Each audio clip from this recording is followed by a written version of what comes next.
Om Swastiastu.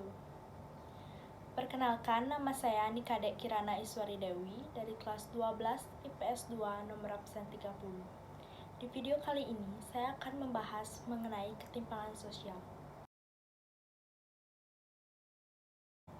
Dalam kehidupan bermasyarakat, pasti kita sering menemukan sebuah perbedaan, di mana perbedaan tersebut dapat memicu kepada ketimpangan. Secara umum, ketimpangan sering digunakan bila menemukan sebuah perbedaan yang sangat signifikan atau sangat terlihat jelas. Jadi, secara umum dapat disimpulkan bahwa ketimpangan sosial adalah di mana terjadinya suatu kondisi ketidakseimbangan atau jarak yang terjadi di tengah-tengah kehidupan bermasyarakat. Adapun bentuk-bentuk ketimpangan sosial. Yang pertama, ketimpangan pengembangan diri manusia. Ketimpangan ini menjadi faktor penyebab kesejahteraan seseorang. Ketimpangan pengembangan diri manusia biasanya terjadi karena rendahnya pendidikan seseorang tersebut, yang dapat merubah pola pikir seseorang. Karena tanpa pendidikan yang bagus, seseorang dapat menjadi pemalas, pesimis, dan mudah menyerah. Yang kedua, ketimpangan antara kota dan desa.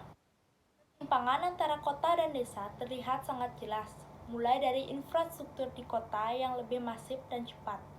Contohnya, kualitas pendidikan, kualitas kesehatan, tenaga kerja yang dibutuhkan, dan jalan raya yang begitu besar. Hal tersebut menyebabkan banyak masyarakat desa yang pindah ke kota. Yang ketiga, ketimpangan antar wilayah dan subwilayah. Subwilayah biasanya memiliki akses dan fasilitas yang lebih sedikit dibandingkan wilayah. Misalnya, pembangunan infrastruktur lebih sering dilakukan di wilayah pusat seperti Kota Bandung dibandingkan subwilayah seperti Ujung Berung. Yang keempat, ketimpangan antar golongan sosial ekonomi. Ketimpangan antar golongan sosial terjadi karena adanya perbedaan kelas sosial dan stratifikasi sosial.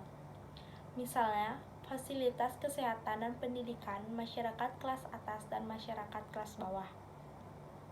Masyarakat kelas atas memiliki fasilitas pendidikan dan kesehatan yang lebih baik dibandingkan masyarakat kelas bawah. Contoh-contoh ketimpangan sosial. Yang pertama, seseorang yang menggunakan bukan lebih baik dibandingkan seseorang yang menggunakan pakaian biasa saja. Yang kedua, murid yang berprestasi diperlakukan lebih baik oleh gurunya dibandingkan murid yang tidak berprestasi. Yang ketiga, rumah-rumah penduduk di kota lebih bagus dan mewah dibandingkan rumah-rumah penduduk di pinggiran kota. Cara-cara mengatasi ketimpangan sosial. Yang pertama, memperbaiki kualitas pendidikan. Yang kedua, meningkatkan kualitas kesehatan. Yang ketiga, melakukan pemberdayaan sumber daya manusia. Yang keempat, mendorong mobilitas sosial. Yang kelima, menciptakan peluang kerja secara merata.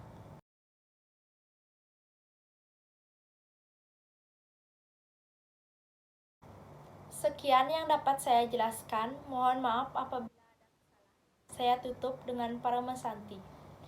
Om Santi Santi Santi Om.